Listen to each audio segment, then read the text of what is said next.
broadcast network, AFTERBUZZ TV. Over 20 million weekly downloads in over 150 countries, and your number one source for after-show entertainment.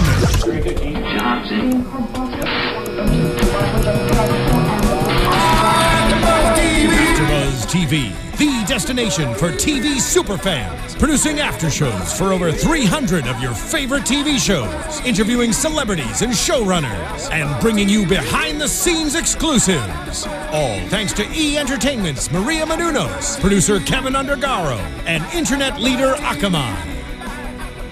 Now, let the buzz begin! Oh, okay. Yeah. What's up, AFTERBUZZ TV? Thanks for tuning in to the Undateable After Show. I'm your host, Joe Doyle.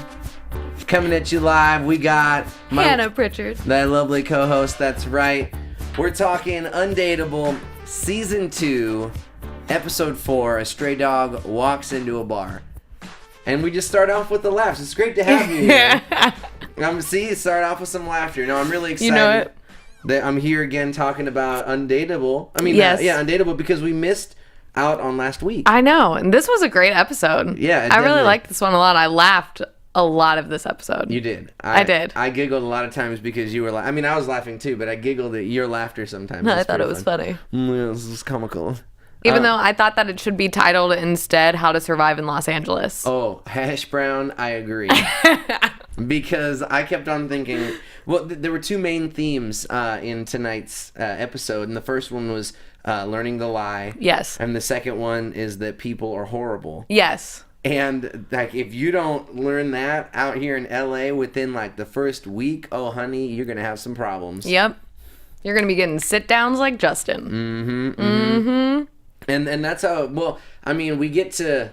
Let's start off with the first kind of storyline that we're introduced to, and that's Candace finding a stray dog, a little dumpster doggy. Yes. And have you ever found a stray dog? A lot of stray cats, and I brought all of them home. Yeah, I brought a stray dog home once, and that was heartbreaking that I couldn't keep him. Yeah, I've never taken home a stray dog. I guess I haven't seen many stray dogs, but I probably took home about stray 5 cats growing up. See, here's the thing though, the first thing is that dog, for being a stray dog in Detroit, looks beautiful. Yeah, that was way too nice looking of a dog. Way too nice looking of a dog for a stray dog from Detroit. But Candace nonetheless wants to adopt this little pup that she has named Mo. Right, which I love, for Motor City. Mm-hmm. Even though I didn't understand, because if that's a stray dog, why does she have to adopt this dog? Oh, because to make it legal. To make her the legal owner? Yes. Yeah, you can't just the state recognizes you as the legal owner. Oh, okay. Well, I was a legal owner of a lot of cats then. Oh, no, you're a cat hoarder. Say if someone else found the dog and you don't have your legal ownership over it, there you go, then it would still be a stray dog. Interesting. So anybody could just take that dog then, right out from under you again. And what is society if we don't have rules? We can't let that break down. And listen, let's not create another theme for the show. Well, no, but that just goes along with the same thing with, Candace. She has to do everything by the book. She's never lied before. True statement, and that's why she had to fess up about it, because I just would have just kept it. Yeah. Absolutely, because now she probably is going to have to pay some sort of money for this dog. Yep, it does cost money or else I would have a bunch of dogs too. Yeah. But she goes to get it adopted, and she finds out that she has to lie in order for it to work, to think that to convince them that she has a good home for a dog, and she's never lied before. But lucky for us, there is a closeted gay man, or once closeted gay man, in the crew. Possibly British. Now who knows? Nobody knows. That was so funny. He's like, I'm not really British. But in a farmer from Ohio or whatever it was. Yeah, it was great. And so we have Brett teach Candace how to lie. So while this is going on, we have another very naive person, Justin. Bless his heart. He's so sweet. And I think that's why I think he's the yin to Danny's yang. Because Danny is such a D-bag at times. But he does things, he looks out for his friends, and that's why you got to love him. And he tries to make sure that Justin realizes he's getting taken advantage of. Yeah. And it's tough to come to that realization that not everybody is a good person. Right? But when the way that Danny went about telling him that he gets taken advantage of by letting him know that he was gypping him on rent, I was like, man, you just sold yourself, like, that's awful. Now he's going to be mad at you. Now you're going to have to start paying more. And I do not believe that you were slipping 20s into his pocket. Yeah. No, you slipped that one in. In anticipation of knowing that he was going to do that today. Exactly. Yeah, that's pretty ballsy. But haven't you always slightly wanted to do that in the back of your mind? Los Angeles is expensive. There's been a part of me that's always been like, I'll put my name on the lease. You just give me the money for rent. I would never do it. Let me just say this. Tempting. Everybody's got to have a side hustle. That's all I'm going to say. I haven't found mine yet. Well, you got to get your side hustle on, and then you can start enjoying the finer things in life, like Starbucks. Like Starbucks. Well, I mean, I just had to brew my own, until I started having a side hustle, and then I started, getting them made for me. But like that's what you got to do is you get a side hustle. And we found out his side hustle, Danny's side hustle, was skimming a little off the top in rent. Yep. Which is a huge shock. But he knows that Justin isn't going to do anything. Nope. And even goes so far as to the fact that Danny then cuts his finger on accident, but in the midst of saying, "What would you do if I stabbed you?" And then slices his finger. It didn't look like it was bad, but apparently an ambulance had to be called and stitches were required. After lunch. That's true. After I lunch. love that they asked that. Yeah. Is it bad? No, it's just a finger. No. Okay, well, we'll see you after lunch. All right, sounds good. Yeah. Sounds about right. Man. Not an emergency. And so he gets cut. Nothing goes down. Finally, though, the cops do show up. And Danny he's like, what, you're not going to do anything? Sorry, it was an accident. Tell him the truth. And Justin looks at him with this kind of mischievous grin and says, you did it. Yeah, and points a finger at him. I loved how his finger. I've done nobody's ever stabbed my finger, but I did close my thumb once in my car door when it was like freezing. I didn't feel that I closed my thumb in my car door, and I tried to walk away from it. And I was going to see a play right afterwards, and I had to sit through the entire play like this. And the play was awful, but it looked like I was giving him a thumbs up the entire time. Can you imagine there's some actor in the wings going, oh, you guys, this girl's loving it. She's been having her thumb up the entire show. You made some non-union person's dream. Yeah, I gave somebody some false hope, and now they're pursuing a career in acting. Well, that's what LA is people giving other people false hope and then making money off of it. Can you not crush my dreams right now? I'm sorry. I remember exactly the very first time when I realized that not all people are good people, like Justin did, and I wish that I could have put that person in jail, just because. Whoa! Oh, so much animosity. They took advantage of me. I've been taking. Oh. You have to get, you aren't born with the thick skin. So you would have stabbed somebody in the finger. I mean, the views, the things that I say aren't necessarily, the views expressed by myself. I mean, I don't know. Yeah, I don't want to be on camera, fessing up to anything, allegedly. Yeah, after your shroom debacle last time. Why would you censor yours? No, I'm just kidding. I thought we all moved past the fact that I sold my ex-girlfriend we moved past shrooms. it. We moved past it. Well, we have a couple of writers coming in. All over it. To our show, thanks to my little mention of magic mushrooms. So, it all works out for the best. Just use portobellos as your cover-up term. I thought it was portobello. Portobello. You're thinking Portobello? Portobello Row. No, I don't know what you're talking about. Okay. Anyways. Whatever. I'm not a drug dealer, and we do have some writers from Undateable joining us next week and the week after. That's what you can take away from this interaction, folks. Yeah. So tune in next week. We got Chris Lucy, and then we got another John DeWalt. And then John DeWalt. We got a whole slew of awesome writers coming in. We're gonna chat up Undateable. It's gonna be great. Yeah, I think Shelly, it's gonna be great. It's gonna be great. Shelly had some great one-liners Shelly's always on point. I can't wait to ask the writers about who their favorite person to write for is. Yeah. I wonder sometimes, though, if he improvs a lot of that stuff, because it just seems like quick little funny things that's like, hey, wouldn't it be funny if Shelly did this right now? Yeah. Or said this? It doesn't seem as planned out. I love him. Yeah, it's true. It's gonna be interesting. Oh, Rory Scovel makes a little cameo appearance in this week's episode as Kevin, the crappy neighbor. Dude, he's so good. He is. Because he's a nice person in real life. Really? Oh yeah, he's a really nice person in real life, but he plays such a good just sleazebag taking advantage of Justin, and he shows up in a really cool moment where he's topless and and just amount of comedic belly, just the right amount of comedic belly. Like, I know. I kept wondering if maybe he was even pushing it out more for the comedy. Because there's like that right amount of comedic belly where it's like adorable, but not disgusting. Yep. And then there's the type where you're like, nope, I'm changing the channel type of belly.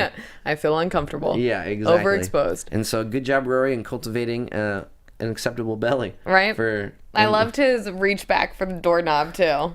That's why I think it's all like a lot of it's improv. Right. Because they're all stand-up comedians. They're all, like funny guys. So they're probably all doing punch up, like saying, oh, okay, we'll do this one and then let's see what this is. Yeah. I wonder, that's what we should ask the writers. There was Parks and Rec did a thing where they had like it was like a goodie bag. They called it the goodie bag.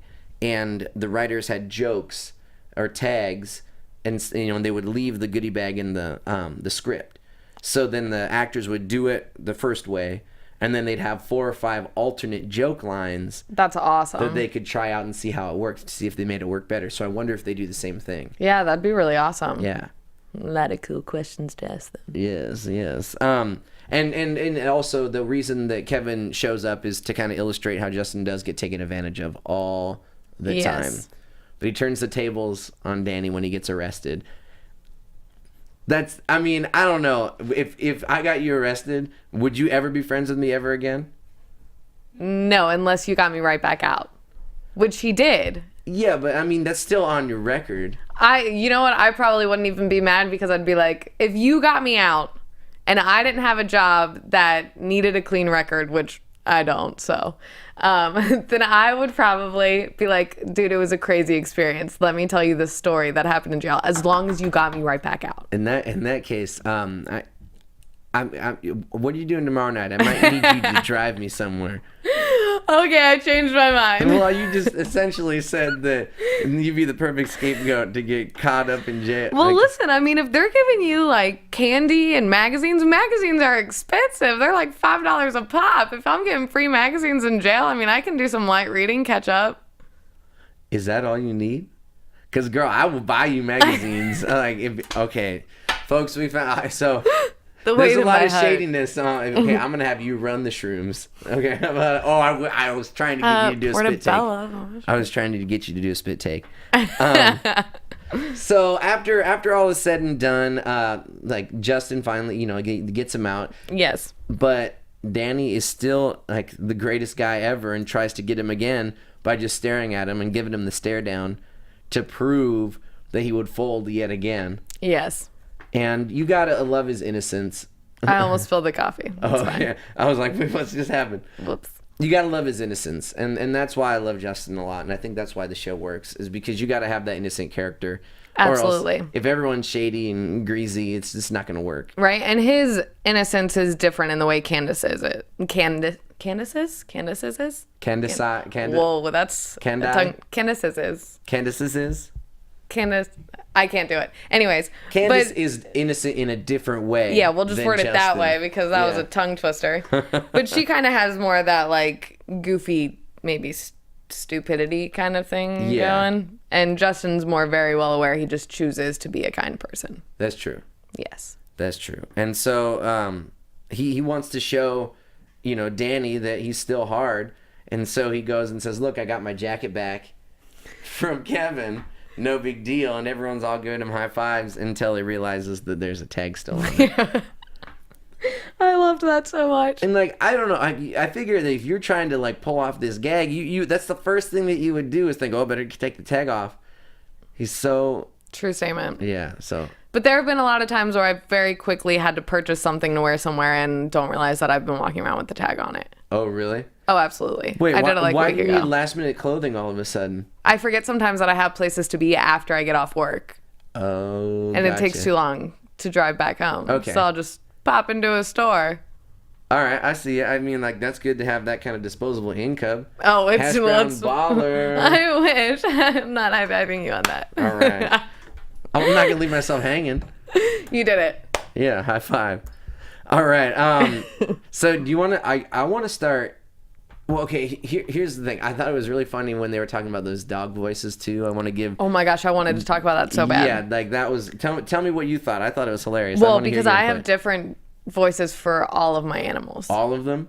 Yes. Okay. Now at this point in time, tell me all your animals. Okay, so and then perform the there's voice. an American Bulldog. Okay, American Bulldog. What's his name is Duke, but we call him Bulldog. So we'll be like, Bulldog, want to go outside, Bulldog? Bulldog, you hungry, Bulldog?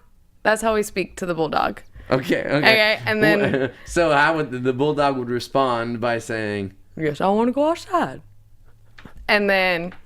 Okay, and then perfect. Then we have another dog that's an Affin Pinscher. We call him Monkey because he looks like a flying monkey. Like, the dog looks ridiculous.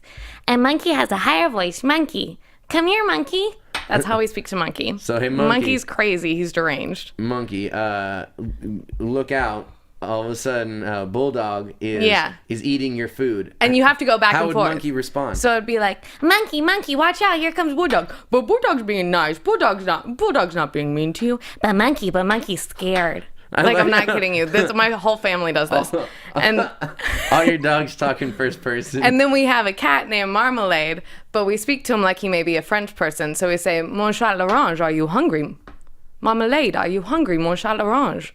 And then does he say, oh yes, I am very hungry. Well, thank you. Please give me my food. We're not that good. No. It's more, he more so sounds like Stewie from But that's British. Yeah, well, okay, well then it's an elevated human. Give me food, speech. Human. Yes, but that's more how he is. That's so funny. Yeah, we do it for all of them. Okay. I like giving animals like little interesting. Yeah, you were doing it in the last show we did. Do some. What's your cat voice? Oh, there's this to my ex-girlfriend's cat. Yes, we're amicable. You can unlike the last episode where I said that you cannot still be friends with your ex. I'm still managing to work my way around that. It's okay. I'm friends with all mine. Yeah. Okay. Yeah. Got it for that one. Yeah. So this is my cat voice. This is what Molly sounds like. Joe. Oh, Joe, you're back. I didn't think I'd ever see you again. So basically, you give her a wonderful monologue praising you. Well, because she's so excited to see me when I show up, to feed her. That's what the cat sounds like. I mean, like, she doesn't, I don't think she's French. It was a pound. I just love that they made it German. Although, Danny, I want to call him Chris. Danny does this great German accent with the sausage, but every time he says sausages, I don't know if you guys realize this, he turned into Schmeagol. He absolutely did. He's like, sausages. You do a really great Schmeagol voice. Oh, thank you. It's also Stitch. Ohana means family, and family means nobody gets left behind or forgotten. Nailed it. Hash brown nailed it. So that was a funny bit, and I imagine that I'm really excited to talk to these writers and get to the nitty gritty of what's going on with how they write this show. I want to see how they do it. Yeah, I agree. So let's go into predictions. Okay. And now, your AFTERBUZZ TV I know. predictions. So, last week I had said that I thought that Danny and Candace would eventually kind of hook up, that I thought that'd be a thing. But now that I feel like since Candace is living at the bar, that her and Justin may have a thing. Or end up having a thing. And also, I think that her keeping this dog, the owners are gonna come back and claim it. Really? Yeah. Because here's the thing. I was hoping that Mo would continue to show up in these episodes, to be there. Well, I would love that also, but I think it'll be a huge debacle at some point when the owners try to get her, but then they've all become attached to the dog, and then it'll be one of those moments come here, Mo, come here, and they'll be how they do in movies. Yeah, they did that in Bob's Burgers too with the guinea pig recently. What? When they were going who do you like better, and then you have the dog run to but they did it with a guinea pig. That's hilarious. Yeah, it was really funny. Okay, so I hope that the dog keeps showing up again, but I really want Shelly to get some. I want to stick with last 2 weeks ago my thing of Shelly getting some, and I thought he was going to get some because the actor Ron Funches tweeted Shelley was getting some. Well, I have a feeling that Shelly's getting a lot of something. Really? Yeah. That we're going to end up finding out that Shelly's got quite a few little hoes hanging around him. Whoa, that is racist. Hold on. Whoa! I swear. Why? Wait a second. How is that racist? Why does they have to be hoes? Why can't they be? Okay, beautiful, lovely, educated ladies. Well, I mean, you don't have to. You could have called. You could have called them anything else. Like, oh, it's getting a bunch of chicks. Yeah, but I imagine that they'll be like. You went straight up. Yeah, Shelly's probably getting all damn hoes. I just keep getting called out today. AFTERBUZZ, I quit. No, it was perfect because. I don't really quit. All right, so I would like this because here's the thing: Shelly's not really like gangster in the show. Like, oh yeah. But racist. I want to see him with. I want to see him with a ratchet hoe though. Like how he tries to date a ratchet hoe. Yeah, that'd be hilarious. Yeah, of any. You know what? That's what I think. I want Shelly to get some. We're not racist. He's getting. I feel like we're just going deeper down the hole. I know, that's by why we're trying gonna, to explain what we want for Shelly. We just sound like idiots. You guys, if you want to monitor us to make sure that we don't continue to be racist, check us out on iTunes. And that way you can download us and you can make sure that we're keeping on the up and up. I'm gonna do my penance by going to the civil rights game, the Jackie Robinson game that the Dodgers are having tomorrow night versus the Mariners. That's how I'm gonna make up for it. Well, that sounds great. So tell us where they can find you and send the complaint letters. Yeah, please send them all in. You all can send them to me on Instagram or Twitter at the Hotshot Dude. Yeah. Awesome. I'm also on Instagram, Twitter, Facebook, all under JoJo Doyle to keep up with Synergy. NBC loves Synergy, and so do I. You guys definitely tune in the next couple of weeks. We're going to have a lot of the writers coming by. I want you to think up questions. I want you to tweet us. I want you to let us know what you want us to ask. And call in, too. Maybe you guys can talk to some of the writers yourselves. Yeah, wouldn't that be cool? How about them apples? All right, well, tune in next week. We'll see you later. Thanks for joining us. Peace. From executive producers Maria Menounos, Kevin Undergaro, Phil Svitek, and the entire AfterBuzz TV staff, we would like to thank you for listening to the AfterBuzz TV network. To watch or listen to other after shows and post comments or questions, be sure to visit AfterBuzzTV.com. I'm Sir Richard Wentworth, and this has been a presentation of AfterBuzz TV. Buzz you later. The views expressed herein are those of the hosts only and do not necessarily reflect the views of AfterBuzz TV or its owners or principals.